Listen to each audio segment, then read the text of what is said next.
Ustadz Somad, apa hukumnya saya selama 2 tahun gak pernah sholat Jumat? Saya tanya, kenapa ente gak sholat Jumat?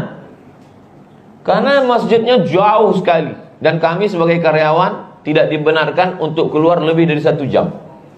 Jadi selama dia kerja itu gak pernah sholat Jumat. Jadi saya bilang, karena darurat tingkat tinggi, maka kamu sholat zuhur terus.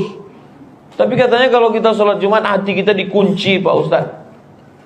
Itu hadisnya, man tarakal jumu'ata salasa marratin. Siapa yang tidak sholat Jumat 3 kali berturut-turut tahawunan, karena sepele, karena menyepelekan sholat Jumat, taba'allahu ala qalbi, hatinya terkunci, dicap, distempel, sebagaimana kertas amplop surat distempel, tak bisa tertutup lagi, tak bisa dibuka lagi.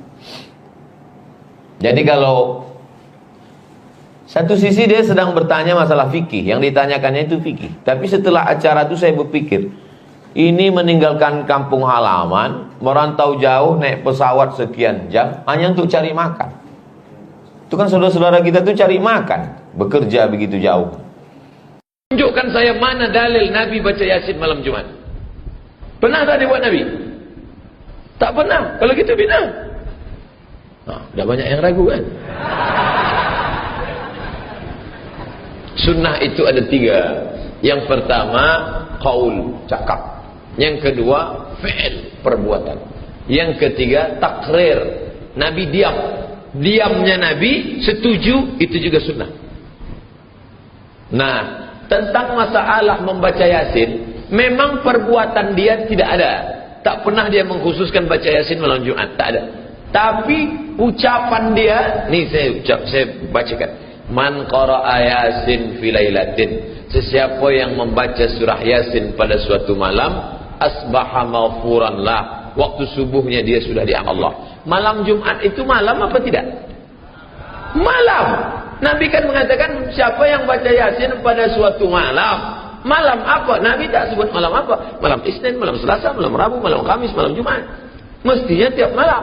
Tapi kerana ia tidak sanggup tiap malam, dia baca malam Jumat. Kerana Sayyidul Ayyam, dia pilih satu malam. Malam Jumat itu juga termasuk dalam malam yang am. Nabi sebut lailatin, malam bebas, malam apa saja terserah.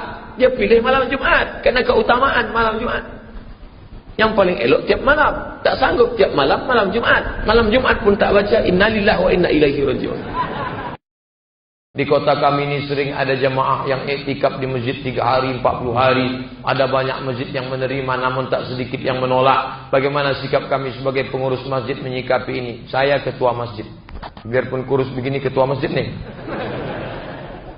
Jamaah komplain. Kami tak mau terima jamaah kompor tuh Pak Ustadz. Ada yang bilang jamaah kompor, ada yang bilang jamaah tabligh, ada yang bilang jamaah KUPJ, kelompok Ustadz panjang janggut. Macam-macam ejekan masyarakat.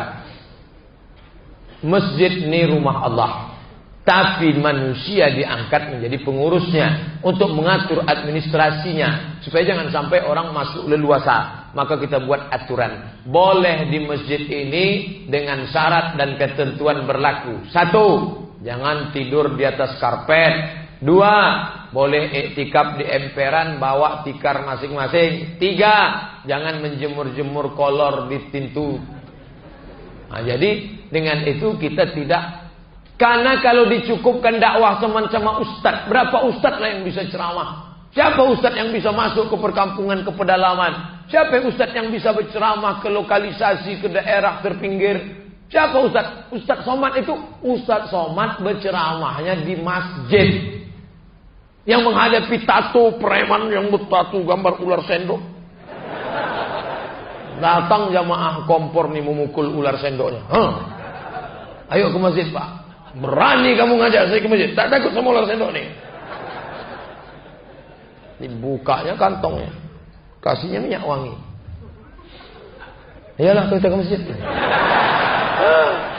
Setelah preman-preman tadi ke masjid, yang bertato, yang gondrong, yang metal ke masjid, barulah datang Abdul Somad. Assalamualaikum warahmatullahi. Disangka orang yang masuk surga itu Abdul Somad, padahal yang masuk surga nun di belakang sana, yang bukan LCMA, yang tak pernah di Kairo, tapi dia sudah membawa hidayah, memasukkan orang ke jalan Allah. Abdul Somad menceramahi orang yang sudah di jalan Allah. Ini bukan dakwah. Yang dakwah itu adalah dari jalan setan ke jalan Allah. Itu baru dakwah. Abdul Somad menceramahi orang sudah masuk masjid.